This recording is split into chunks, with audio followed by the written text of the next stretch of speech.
자, 그럼 바로 이어서 2장의 38쪽에 보면 뭐라고 되어 있냐면 사람들은 자기의 잘못을 토론과 경험으로 바로잡을 수 있다. 경험만으로는 충분하지 않다. 경험이 과연 어떻게 해석되어야 할 것인가를 밝히기 위해서는 토론이 필요하다. 잘못된 의견과 실천은 사실과 논증 앞에 차츰 굴복한다. 그러나 사실과 논증이 정신에게 어떤 결과를 가져오기 위해서는 정신의 앞에 제시되어 판단되어야 된다. 사실이라 할지라도 그것의 의미를 분명히 하기 위한 아무런 주석도 없이 이야기될 수 있는 것은 극히 드물다. 모든 인간의 판단력의 가치는 판단이 잘못되었을 때 정정할 수 있다는 유일한 특성이 있으므로 오직 인간의 판단에 신뢰를 둘 수 있는 것은 그것을 정정할 수 있는 수단이 가까이 있을 때에만 비로소 그 판단을 믿을 수 있는 것이다. 이 양반이 원래 무슨 그 1840년대 초반에 처음으로 냈던 게 논리학에 관련된 책을 썼어요. 이 양반이 원래 논리학, 뭐 판단력 이런 걸 대단히 중요시하는 사람이에요. 그래서 지금도 이게 뭐냐면 단순히 내 생각만을 얘기하는 게 아니고 내 생각이 틀릴 수 있다는 거예요. 소수의 의견이 틀릴 수도 있어요. 그러나 그것이 틀렸다고 하는 것을 서로 의견 교환을 하고 토론을 해서 그것이 왜 틀렸는지 정당하게 추론도 하고 검증도 해야지, 그것을 과정을 안 거치고 우리는 100명 중에 70명이고 너 30명이잖아. 그럼 너 우리 말에 따라 이렇게 결정을 한다는 건 정치적으로 대단히 위험하다는 겁니다. 그래서 다시 한번 반복하지만 스튜어트 밀스가 강조하는 건 뭐예요? 개인의 인식론적인 능력을 대단히 중요하게 생각하는 거예요. 그러니까 공부 많이 해야 된다는 거예요. 공부 많이 한 사람, 그래서 내적으로 도덕적인 어떤 성숙함이 있고 지적인, 그래서 자기 통제가 있는 사람, 이것이 개인의 행복을 결정한다는 거예요. 나중에 공리주의 할 때 다시 얘기하겠습니다만 우리가 얼핏 생각해 공리주의라고 그러면 그냥 내가 원하는 쾌락을 하고 싶은 대로 하는 거, 쾌락, 그걸 이렇게 증대시키는 거, 이게 공리주의라고 생각하죠. 그거는 벤담식의 공리주의예요. 근데 밀즈는 뭐냐면 대단히 질적인 쾌락을 얘기해요. 그런 양적인 쾌락 말고 질적인 쾌락. 그래서 그 질적인 쾌락이라고 하는 것이 양적이고 어떤 그 감각적인 쾌락보다 더 우수하다고 하는 것을 증명하기 위해서 뭐라고 얘기하냐면 사람이 도덕적으로나 지적으로 성숙해 가야만 그런 질적인 것을 더 좋아하게끔 돼야 된다는 거예요. 그러니까 인간을 그렇게 교육시켜야 된다는 거예요. 근데 그 교육이라는 건 어떤 식이에요? 강제해서 주입하는 게 아니에요.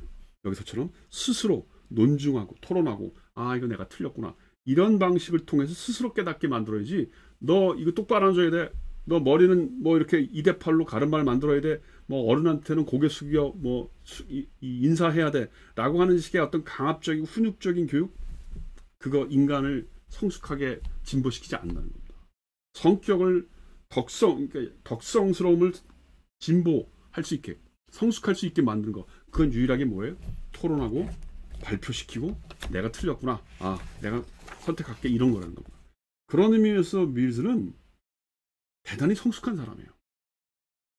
예를 들면 이 책에도 나오지만 이 책의 3장에 보면 뭐가 나오냐면 사회복지 한 요소로 개성에 대해서 3장 보면 맨 밑에 이 내 책으로 99쪽에 보면 곡물상인이 읽겠습니다. 곡물상인이 빈면을 굶주리게 만드는 자라든지 자유재산제도를 약탈이라고 하는 의견은 그것이 단순히 출판물을 통해서 유포될 뿐이라면 방해받지 말아야 된다. 우리가 지난번에 했던 거죠.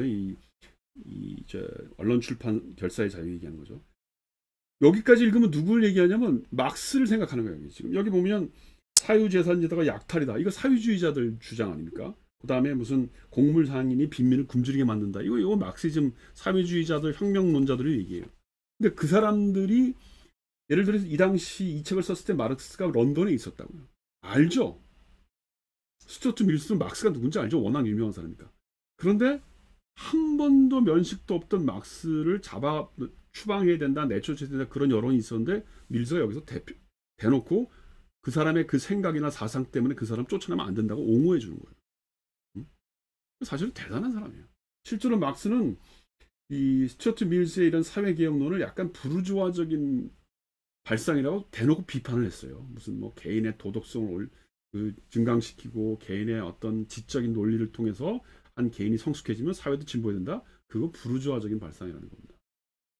대놓고 욕을 했어요. 근데 스튜어트 밀스는 막스를 한 번도 비난한 일이 없습니다.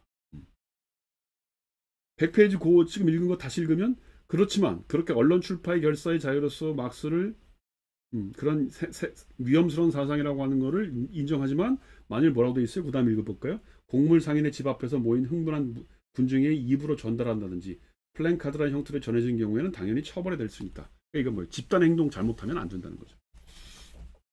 그래서 나는 이 스튜어트 밀스의 자유론을 사실은 뭐 아주 깊게 읽지는 않았지만 제가 이제 뭐 강의 준비하면서 이렇게 다시 한번 몇 번째 읽으면서 이 어떤 절제된 철학자의, 정치 철학자의 어떤 절제된 그 면모가 느껴져요. 이 스튜어트 밀스는 굉장히 깊이 있는 철학자이면서 또 다른 사람을 인정할 줄 아는 대단히 균형 잡힌 지식인입니다. 난 대단히 그 존경할 만한 사람이라고 생각을 해요. 자, 그렇고요. 그래서 그 3장에서 그러니까 어디까지 내가 그 사람들과의 행동을 할 수 있느냐 이제 그런 얘기를 했고, 그 다음에 나오는 게 이제 이 3장의 102페이지에 보면 뭐가 나오냐면 이 독창성, 개성이라는 말이 나와요. 이게 스튜어트 밀스가 생각하는 가장 중요한 자유론의 목표죠. 뭐냐면 나의 개성을 발전시킬 수 있어야 된다는 거예요. 자유가 왜 필요해요? 그럼 나의 개성을 선택하고 나의 개성이 발전될 수 있도록 하기 위해서 가장 중요한 전제가 자유이기 때문에 자유가 이렇게 중요한 겁니다. 그래서 뭐라고 되어 있냐면 102페이지에 모든 인간은 끊임없이 노력을 해야 하고 특히 동포에게 영향을 미치려고 하는 사람들이 언제나 주의를 기울이는 목표는 능력과 발전적인 개성이다. 이것을 위해서는 자유와 상황의 다양성이라는 두 개의 조건이 필요하다. 그러니까 자유라고 하는 것과 다양성이라는 게 필요하대요. 그러니까 이게 뭐예요? 다양성이라는 건 나와 생각이 다른 사람이 있다는 거죠. 자유는 나의 개인적인 독립성을 얘기하는 거예요. 그래서 이 두 개의 결합으로 인해 개성의 활력과 풍부한 다양성이 생기며 이것이 결합해서 독창성이 되는 것이다.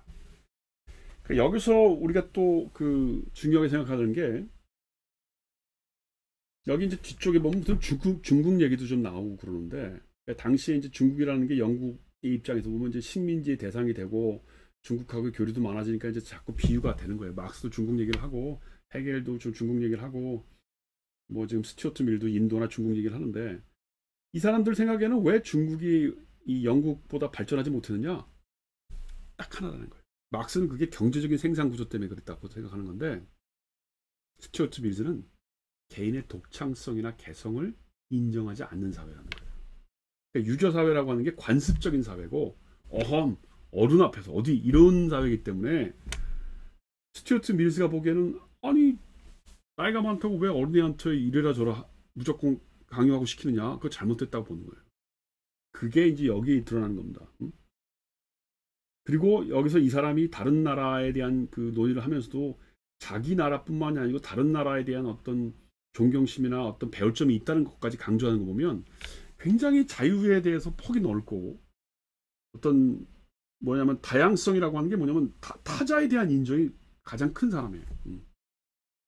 근데 이제 이 사람이 갖고 있는 이 생각의 양면성인데 나중에 이제 우리가 보면 알게 되겠지만 이 책은 대의제 정부라고 제도론에 관련된 거예요. 지금 이 책은 어떻게 보면 개인의 내면적인 걸 얘기한다면 이거는 개인의 외면적 혹은 사회 제도와 관련되는 건데 이 책 뒤쪽에 보면 인도나 이런 그 식민지를 개척하는 건 참 잘한 거다. 우리가 식민지를 유지하고 있고 그런 것은 인도 사람들이 우리한테 감사해야 되는 거다. 이런 표현까지 또 써요.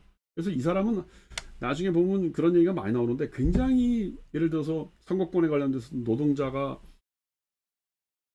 못 사니까 노동자를 대표하는 어떤 선거권을 주자. 노동자의 선거권을 주자가 제일 먼저 강조했던 사람이에요. 그러니까 노동자의 개성을 인정하자는 거예요. 근데 이 대의제 정부론에 보면 선거구와 관련돼서 노동자들이 너무 그 질적으로 낮은 수준의 결정을 하기 때문에 큰 문제다. 그래서 나 같은 엘리트들은 가중 투표로, 그러니까 나는 두 표를 줘야 된다. 이런 얘기까지 해요. 그러니까 굉장히 엘리트주의적인 발상이죠.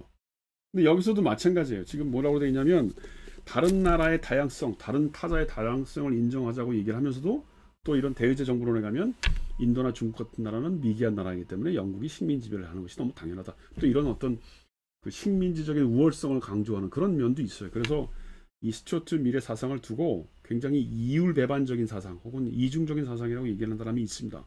그러나 하여튼 내가 여기서 이 책에서 자유론에서 강조하고 싶은 건 뭐냐면 개인의 개성이라고 하는 것은 자유론의 가장 중요한 자유가 있어야 돼요. 왜 있어야 돼요? 개성을 개발시키기 때문에.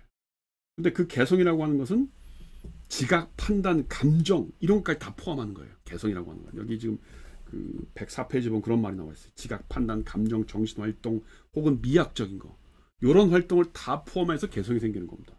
그래서 자기의 인생을 설계할 수 있고 여기 보면 뭐라고 되어 있냐면 자기의 생활 설계를 스스로 선택하는 대신에 세상이나 자신이 속해 있는 세상의 일부에 선택권을 맡기는 사람은 원숭이와 같은 모방 능력밖에는 아무런 능력도 필요하지 않다.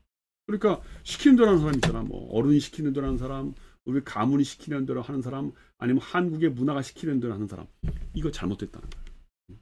그래서 그 모든 것들이 자유와 관련된 개성의 개발이 있고 이것을 나중에 이제 그 소위 공리주의에 가면 그런 아까 얘기한 것처럼 지적이고 감각적이고 미학적인 걸 다 합쳐서 그걸 질적 쾌락이라고 얘기하는 겁니다.